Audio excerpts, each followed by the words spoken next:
الحمد للہ رب العالمین۔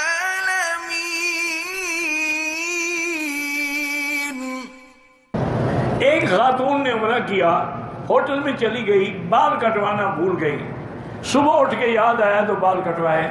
اس دوران میں اگر اس نے اور کوئی غلطی نہیں کی، یعنی خوشبو والے صابن سے غسل نہیں کیا، عطر نہیں لگایا، میاں بیوی نہیں ملے تو کوئی جرمانہ نہیں۔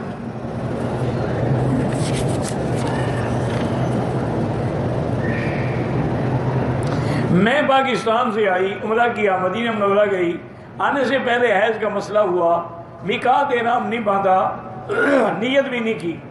اب میں کیا کروں؟ بالکل دم ہے۔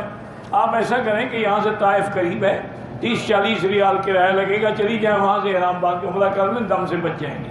300-400 ریال بکری کا کیوں بھرتی ہیں؟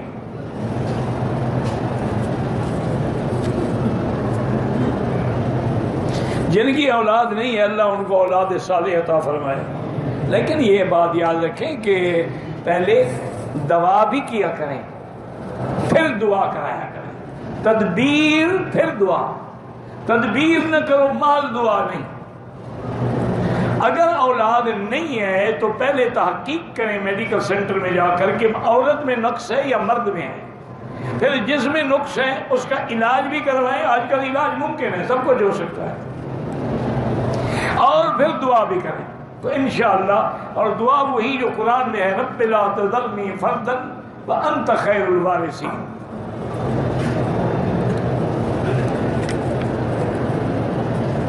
جو بھی بیمار ہیں اللہ شفا عطا فرمائے، جو لاولد ہیں اللہ اولاد عطا فرمائے۔ ہم بحرین سے عمرے کے لیے آئے ہیں، وہاں کے حملے والے ہم پر ظہر اثر اکٹھے پڑھتے ہیں، کوئی حرج نہیں، کوئی ایسی بات نہیں۔ مغرب عشاء بھی اکٹھے پڑھتے ہیں، دونوں جائز ہیں، لیکن افضل یہی ہے کہ اپنے اپنے وقت پہ پڑھی جائیں۔ لیکن اگر سفر میں جمع کر لی جائے تو کوئی حرج نہیں۔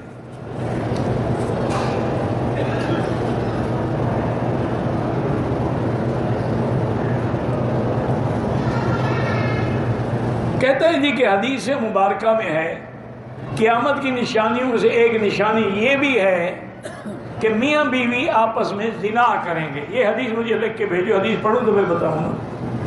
میں نے تو پڑھی تھی، آپ نے پتہ نہیں کہاں سے پڑھی ہے۔